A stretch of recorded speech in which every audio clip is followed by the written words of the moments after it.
O texto é João 11, 21 a 23. Pega o seu celula.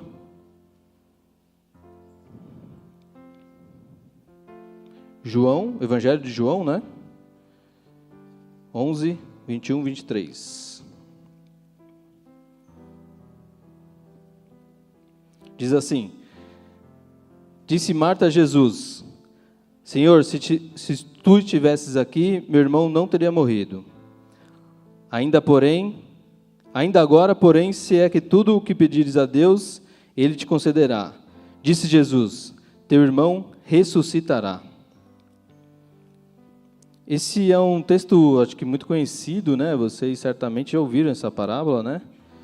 Sobre Jesus ressuscitando Lázaro. Mas não vamos focar no milagre apenas, né? Na ressurreição, né?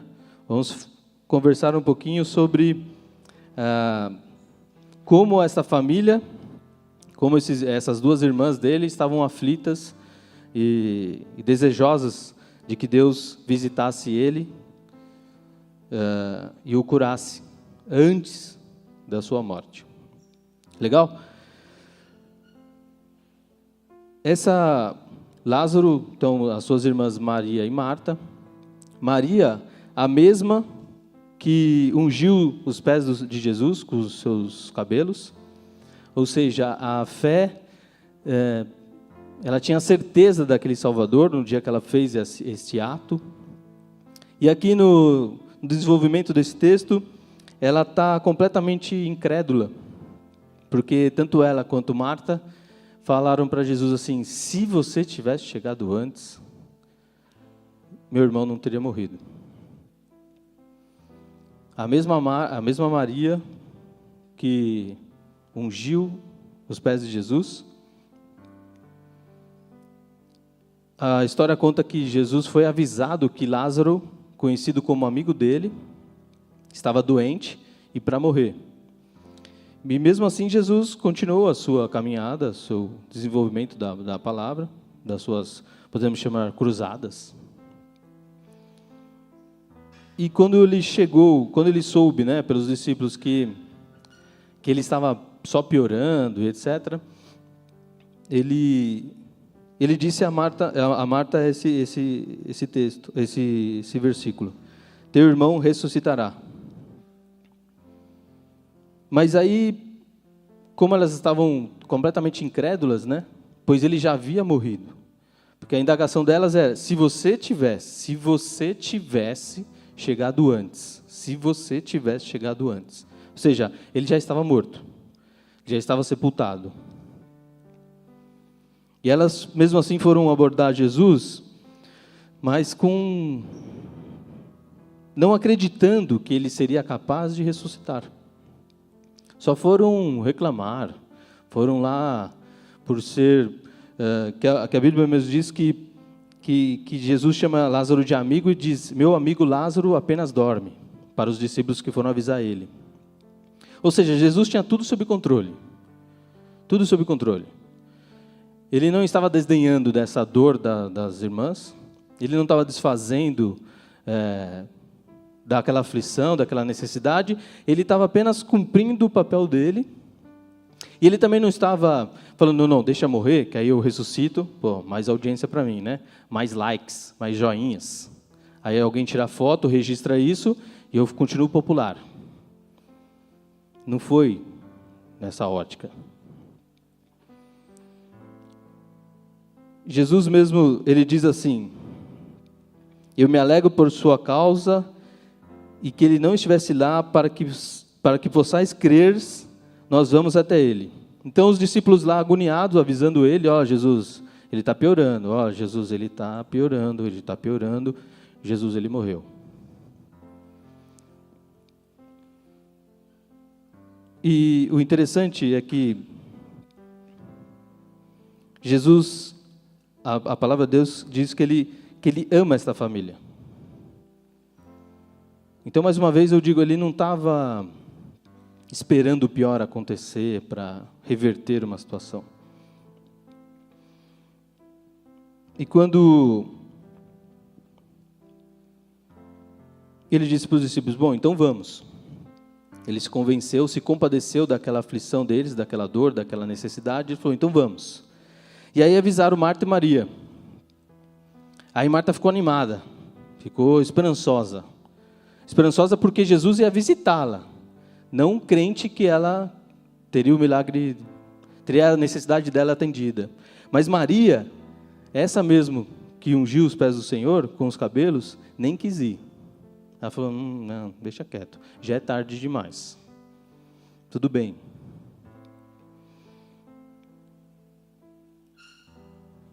E aí sim que Jesus entra nesse versículo que a gente comentou.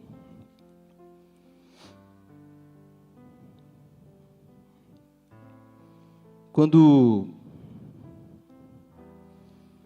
isso trazendo para os nossos dias, querido, quantas necessidades e aflições a gente acha que já foi? Que talvez o melhor exemplo para a gente imaginar que tudo está perdido é a própria morte, né? Bom, morreu, meu tio morreu, já era, meu avô morreu, já era, meu primo, já foi, está consumado, acabou. Mas isso talvez fique fácil da gente entender, né? Bom, isso de fato já era, já foi, então Mas no nosso dia a dia, quantas adversidades, quantas situações não acontecem que a gente acha que está sem solução, né? O que no seu dia a dia você enxerga que está perdido? Olha, Moisés, aquela situação na minha casa está perdida, cara, porque é muita briga, é muito... Essa eu considero perdida, essa aí já era. Ou na minha escola lá, eu sou muito perseguido, porque eu não fico com ninguém, eu não caio na pegadinha do mundo aí, que está tudo bem, que eu faço tudo e está tudo certo. Então, eu sou chacota todo dia, eu entendo que está perdido.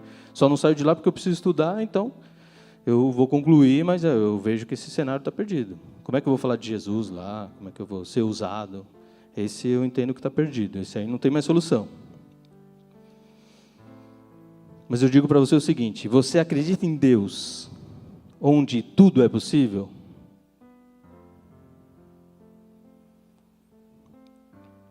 A gente precisa responder isso. Sim, de fato eu acredito em Deus e sei que tudo é possível. Qualquer coisa. Até a morte Ele pode reverter. Quanto mais uma perseguição na escola, quanto mais uma aflição na família, quanto mais uma coisa minha, né, de vaidade, de não aceitação, etc. Nós precisamos crer que tudo é possível. Tudo é possível. Para Deus nada está perdido, nada, rigorosamente nada, nada, nada, nada. Jesus é engraçado, lendo alguns versículos, Jesus nunca, todos os velórios que ele participou, ele nunca enterrou ninguém, ele ressuscitou todos eles. Todos. Filha de Jairo.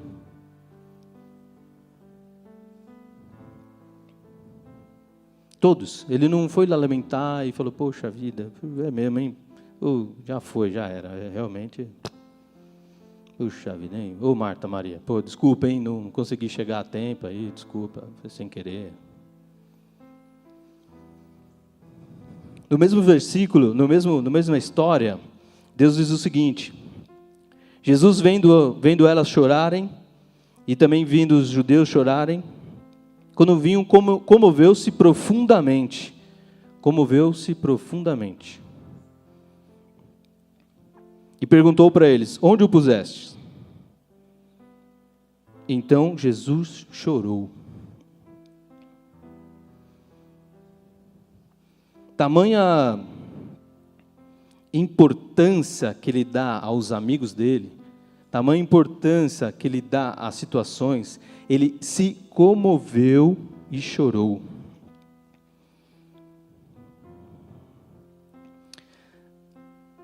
Essa parábola é muitos anos atrás, certo? Mas eu tenho certeza em afirmar para você que Deus se comove com você também. Deus percebe e sente a sua aflição. Deus percebe, sente e chora com você. Tenho certeza disso.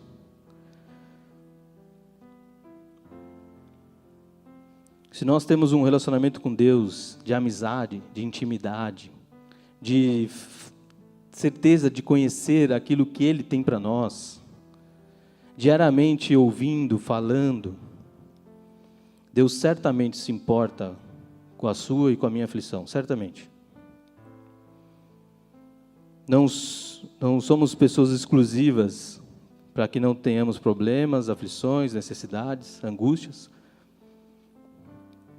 Esse é o único texto na Bíblia inteira onde diz que Jesus chorou. É o único. O único evangelho que diz isso.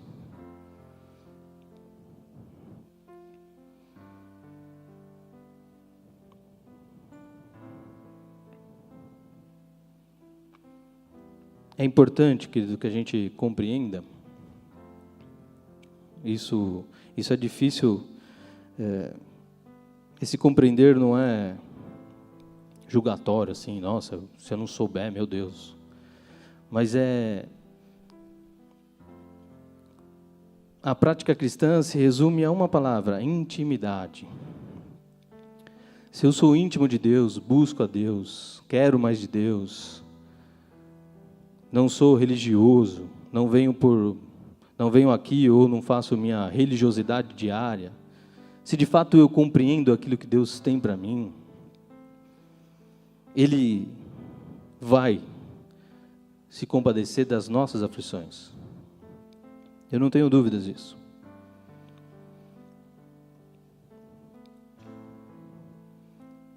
Tamanha foi essa situação foi tão espantosa que diz que os judeus, se um conversou para o outro assim, nossa, vede como ele amava. Tamanho impacto de ver Jesus chorando pelaquela causa de seus amigos, que os judeus que estavam ao redor falaram, nossa, como ele amava ele. Acho que eles perderam até essa dimensão. Talvez um Jesus sempre forte, como é, claro, mas se compadeceu. Se emocionou, tamanha a devoção daquelas pessoas, tamanho o impacto que aquela morte estava sendo representada. E os judeus, nossa, como ele amava. Mas sempre tem aquele, né? Puxa vida, ele estava chorando, mas chegou tarde, né? Está chorando aí para fazer ceninha. Chegou tarde. Ô Moisés, está viajando? Não, está escrito aqui, ó. Alguns, porém, disseram, não podia ele, que abriu os olhos dos cegos, fazer também este que morresse? Além de, talvez, deixar aquilo meio... Não se compadecer daquela cena de Jesus chorando, ainda estavam exigindo. Poxa, será que ele não pode ressuscitar ele aí, pô? Chega à tarde, chora e não vai fazer nada? Na nossa vida é a mesma coisa, querido. Sempre vai ter um pessimista. Sempre vai ter um opositor, alguém para puxar o nosso calcanhar. Sempre vai ter. Isso, na verdade, é até um bom sinal que você está no caminho certo. Que mostra que você está incomodando. Mostra que você está fazendo algo diferente, mostra que você está se importando com alguma coisa que eles não se importam. Sempre vai ter um opositor, um invejoso, um pessimista, um cara que vai falar, pô, não, é assim mesmo, é isso aí. Morreu, já era, vamos embora. Mas Deus não fez isso.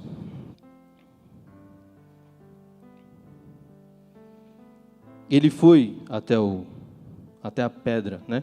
Naquela época era desse jeito, que Lázaro estava, e então ele orou.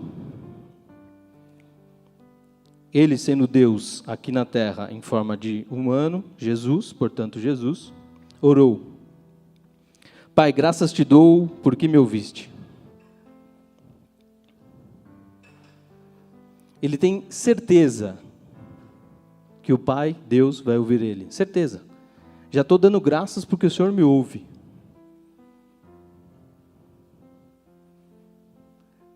da mesma forma conosco hoje. A tua aflição, a tua necessidade, o teu desconforto, a tua angústia, comece a oração assim já. Pai, obrigado porque o Senhor me ouve.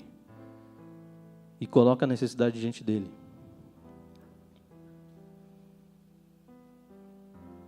Primeira coisa que Jesus faz, antes de simplesmente falar, Lázaro, levanta, vem, antes de ele fazer isso, ele, Pai, graças te dou porque me ouves.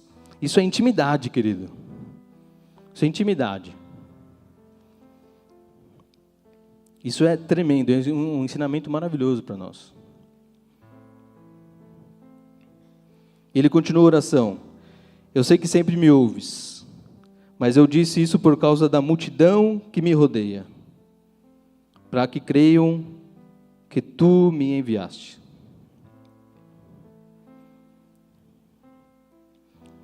Ele ora antes de fato concretizar o milagre, para que aqueles judeus, os opositores, os conversinha, os mimimi, estivessem ouvindo.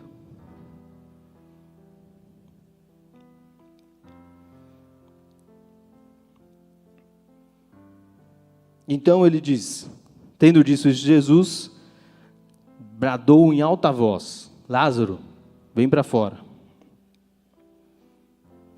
Simples assim. O pessoal já tinha tirado a pedra e tal, e ele só saiu. Aí diz o seguinte, a Bíblia é engraçada. Jesus diz assim, vem para fora, ele, portanto, estava o quê? Vivo, certo? Viveu de novo, correto? Certo. Aí diz, o versículo diz o seguinte, o morto saiu. Como o morto saiu?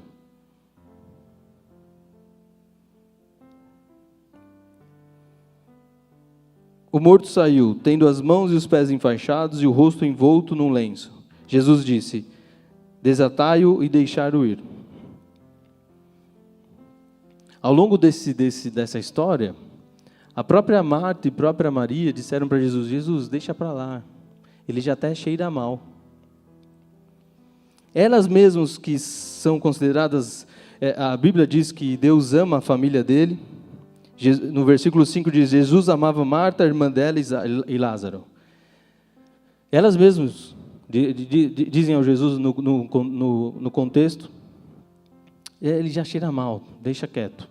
A gente avisou, falou, o senhor demorou, uma pena, tudo bem, já foi.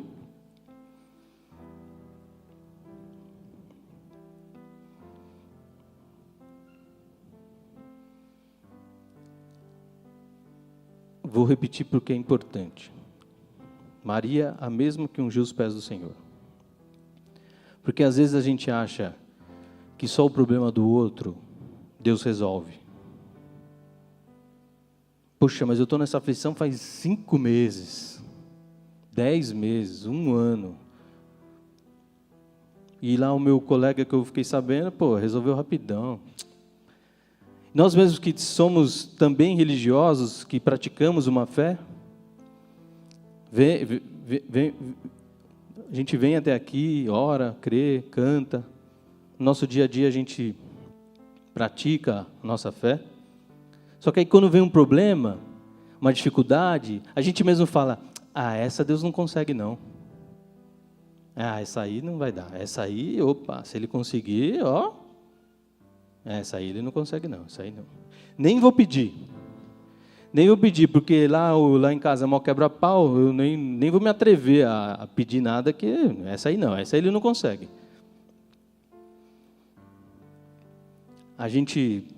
Que talvez a gente possa aprender com essa parábola, é que quando a gente deixa os sentimentos invadirem, tomarem conta da nossa tomada de decisão, a gente bloqueia até o que Deus pode fazer por nós. Porque uma família que é amiga de Jesus, uma pessoa que Jesus chama de amigo, uma família que ele se comove, uma família que ele considera, que ele sabe o nome, até com essa tamanha intimidade, Eles mesmos dizem, não dá mais tempo, ele até cheira mal, deixa para lá. Isso aí tudo bem, já foi. Não deixe, querido, o seu sentimento, a sua sensação, o seu olhar sobre aquele assunto, tirar a sua fé de ter a certeza que nada está perdido para Deus, nada, nem mesmo a morte. Mas hoje em dia, me fala aí um que você viu ressuscitar, me fala aí. Isso aí é tranquilo, é parábola, é historinha. Não é não. Porque Deus diz que Ele nos deixou o Espírito Santo e disse que nós faríamos coisas ainda maiores. Esse talvez seja o problema da igreja hoje. A gente não acredita que a gente pode ir um pouquinho além. Então a gente fica no nosso mundinho. E tudo que é diferente, estranho, a gente põe a mão aqui e bloqueia.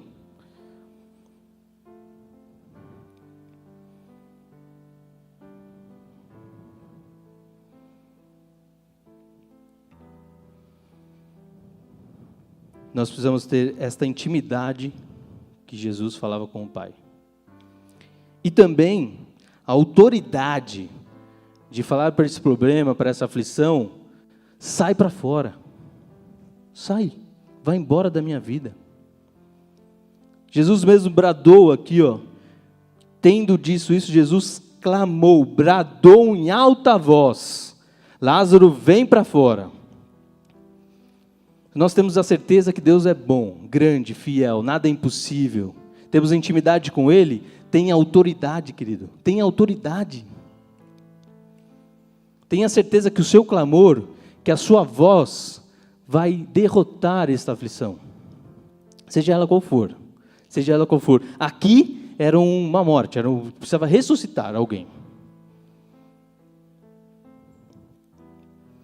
Não deixe que os nossos sentimentos, que é normal, né? Vir, puxa, essa aí está difícil, essa aí Deus vai... Caramba, onde eu me meti, olha só. Vacilei. Isso aí vai ser difícil Deus me perdoar, isso aí vai ser... Não aceite isso, querido. Não aceite isso. Tenha autoridade de lançar para fora essas sentenças, essas certezas que vêm na nossa cabeça. Uma coisa muito interessante é que João 10:3 diz o seguinte: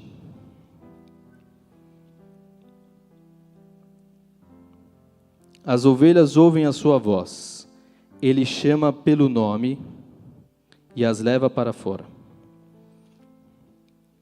As ovelhas é uma representação de nós, né, na Bíblia, filhos de Deus. E a palavra de Deus diz, Ele mesmo, o próprio Jesus falando, que Ele sabe o nome de cada ovelha. Na sequência vem a história de Lázaro. Você precisa sair hoje daqui com a certeza do seguinte: Deus sabe o seu nome, Deus se compadece da sua aflição, da sua necessidade. Deus muitas vezes é que nós não vemos, né? Mas Deus chora com você quando você está clamando a Ele, chorando com Ele. Pode ter certeza. Só que Ele quer nossa intimidade para nós praticarmos essa autoridade. Precisamos sair de hoje com essa certeza. Deus sabe o meu nome. Ele se importa comigo. E essa aflição que eu estou passando não é nada perto da glória e da capacidade de Deus. Esta é uma verdade. Nós precisamos ter ela enraizada no nosso coração.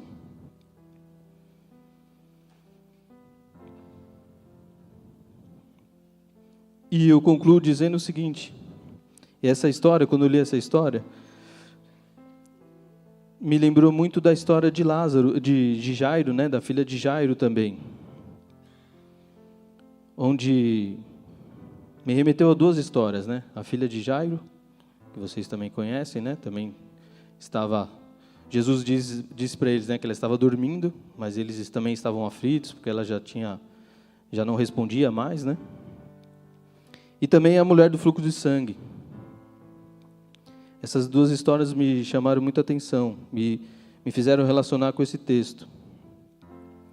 Mas o mais interessante, que tem a ver com esse versículo, que Deus chama pelo nome cada ovelha, Jairo era príncipe da sinagoga, ele era alguém importante. E Deus, nesse relato, ele vai lá e ressuscita também a filha dele, mas é só isso. E enquanto ele está indo até Jesus, né, Jairo está indo até Jesus, vem a notícia, né, a sua filha já morreu. E por ele ser príncipe da sinagoga, a multidão abriu o caminho para ele. Abriu o caminho para ele passar. Por quê? Porque ele é alguém importante. Olha, Jairo está vindo aí. Olha só, o que será que ele quer do mestre? Já a mulher do fluxo de sangue, ela, tamanha dor de anos e anos e anos com aquela doença,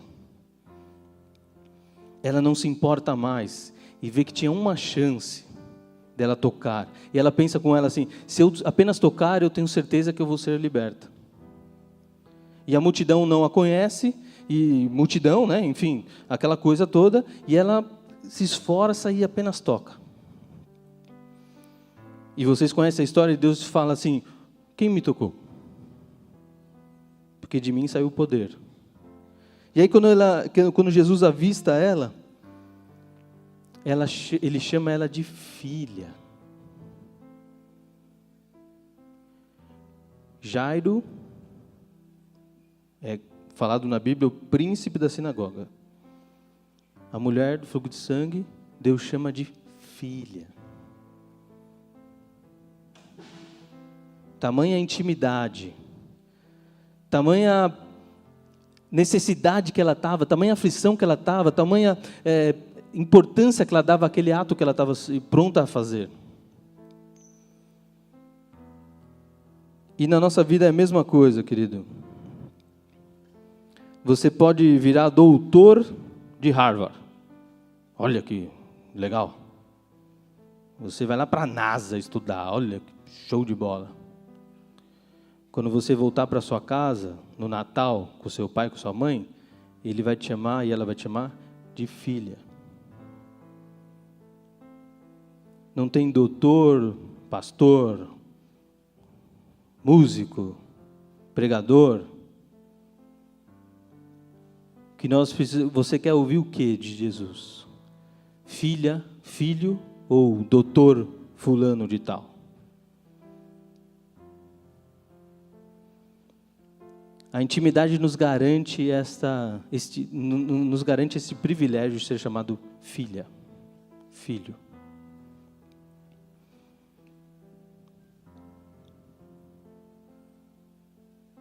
Que você saia com essa certeza de hoje, querido. É muito importante. Deus sabe o seu nome. Deus se compadece do seu problema. Deus chora com você. E através da intimidade que Ele quer ter com você, Ele te dá autoridade, capacidade de vencer. Amém?